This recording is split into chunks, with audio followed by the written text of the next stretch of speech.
ዲቃላና የጉድፍቻ ልጅ ከህጋዊ ልጆች ጋር እኩል ይወርሳሉን? ይህ በጠበቃ መሐመድ መብራት የተዘጋጀ የሚቀርብላችሁ ነጋሪት የተሰኘ የህግ ፕሮግራም ነው። በዛሬው ፕሮግራም ዲቃላና የጉድፍቻ ልጆች እኩል ከህጋዊ ልጆች ወይም በጋብቻ ውስጥ እንደተወለዱ ልጆች እኩል ይወርሳሉ አይወርሱም የሚለውን የኢትዮጵያ ህግ ይዘት ምን ይላል የሚለውን ነግራቸዋለሁ። እንግዲህ በኢትዮጵያ የፍትሐብሔር ህግ መሰረት አንድ ሰው ሲሞት መብትና ግዴታዎቹ ወደ ወራሾቹ እንደሚተላለፍ ይታወቃል።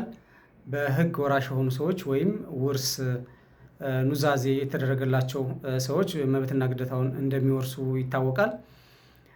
ከዚህ ጋር ተያይዞ ዲቃላ ወይም የጉድፍቻ ልጅ ዲቃላና የጉድፍቻ ልጅ ይወርሳሉ አይወርሱም የሚለውን ከህጋዊ በህግ በተወለዱ ወይም በህጋዊ ጋብቻ በተወለዱ ልጆች መካከል ልዩነት አለ የለም የሚለውን ስንመለከት የፍትሐብሔር ህጋችን አንቀጽ 836 ላይ እንደደነገገው የህግ ልጅ የዲቃላ ልጅ ወይም ተደቅሎ የተወለደ ልጅ እንዲሁም የጉድፍቻ ልጅ ውርስ እኩል መውረስ እንደሚችሉ ከህጋዊ ልጆች ጋር እኩል መውረስ እንደሚችሉ ወይም በህጋዊ ጋብቻ የተወለደ ልጅ ጋር እኩል መውረስ እንደሚችሉ ህጉ ደንጓል ማለት ነው። ስለዚህ በእኛ ሀገር ህግ በኢትዮጵያ ህግ መሰረት ዲቃላ የተወለደ ልጅ ከህጋዊ ልጅ ጋር እኩል የመውረስ መብት አለው። እንዲሁም በጉድፍቻ በህግ መሰረት ወይም በጉድፍቻ በህጋዊ መልኩ ጉድፍቻነቱ ታውጆለት ወይም በፍርድ ቤት ታውጆ የተወለደ ልጅ እንደዚሁ እንደ ህጋዊ ልጅ እኩል መውረስ ይቻላል ማለት ነው።